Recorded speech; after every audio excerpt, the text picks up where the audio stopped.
ललिता पवार 600 पेक्षा जास्त सिनेमे करणारी एक दिग्गज अभिनेत्री, ज्यांनी बालकलाकार, हॉट हिरोईन आणि आईचे रोल देखील खूप सारे केले.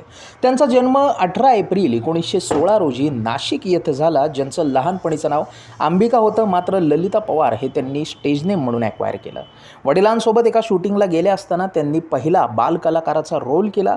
अभिनयासोबतच त्यांनी गायन देखील आपल्यामध्ये आत्मसात केलेलं होतं. 1927च्या पतितोधर या सिनेमेपासून त्यांनी आपली अभिनयाची कारकिर्दी चालू केली. त्याच्यानंतर 1935च्या हिम्मते मर्दापासून त्यांनी मागे वळून पाहिलं नाही.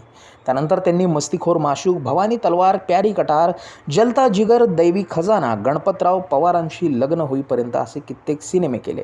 त्यानंतर त्यांनी कैलाश या चित्रपटात एकाच वेळी 3 रोल केले. यासोबतच चतुर सुंदरी या चित्रपटात त्यांनी एकाच वेळी 17 प्रकारचे पॅरलल रोल केले.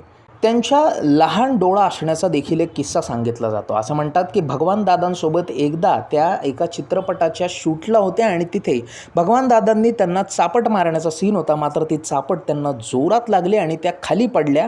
ज्यानंतर त्यांना दवाखान्यात नेण्यात आलं. मात्र तिथे उपचारात काहीतरी गडबड झाल्यामुळे त्यांचा डोळा आयुष्यभरासाठी लहान झाला आणि ते व्यंग त्यांना कायमच वागवावं लागलं. ज्यानंतर एक हिरोईनचे रोल त्यांना मिळणं बंद झाले. काही काळ ब्रेकवर जावं लागलं. मात्र त्यांना त्याच्यानंतर साईड रोल्स, कॅरेक्टर रोल्स आणि आईचे रोल देखील मिळू लागले.